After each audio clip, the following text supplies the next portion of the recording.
Guys, this is Jesse at Lone Star Indian Motorcycles again. I'm going to go over some of the features on the new 2019 Chieftains as well as some of the other 2019 models. All the heavyweights have some of these features, but I'm going to show you a real easy way to modify what the bike is doing, show you where to find those features on the screen, so if you have one and you don't know, you can look right here. So the screen's going to pop up. We hit our OK for the warning. No, we don't need to go to a gas station because we're inside. And then you're going to click this drop-down menu right here. So as soon as you pull that down, you're going to immediately see the ride modes right here.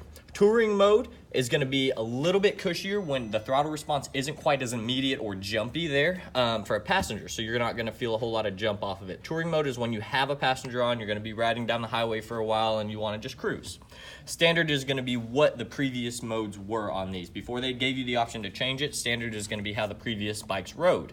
Standard is going to be very good response on the throttle, but at the same time, it's not going to be throwing you off the bike. On the highway, it's not going to be quite as cushy as the touring because you will get that jump back and forth whenever you hit the throttle on it.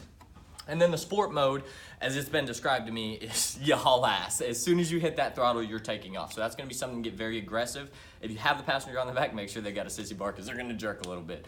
These bikes run. Now I'm going to show you real quick how to get to the rear cylinder deactivation to keep that heat off your legs if you're stuck in traffic. So you're going to go right up here, and then you're going to hit the settings button from right where you're at my ride modes.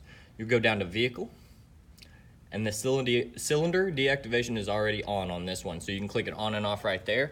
One other thing that I want to say about the ride modes that I kind of forgot is that when you do change the ride mode, you can do it on the fly. You can be going 50 miles an hour and hit that ride mode. As soon as you let off the throttle completely, it returns to idle position on the throttle, and then you kick it back in. That's when that new ride mode is going to kick in place. You'll feel it pretty quickly. So if y'all have any questions or anything, we're in Garland, Texas, right outside of Dallas off 635 in Shiloh. Let us know if you need anything. Thanks, guys.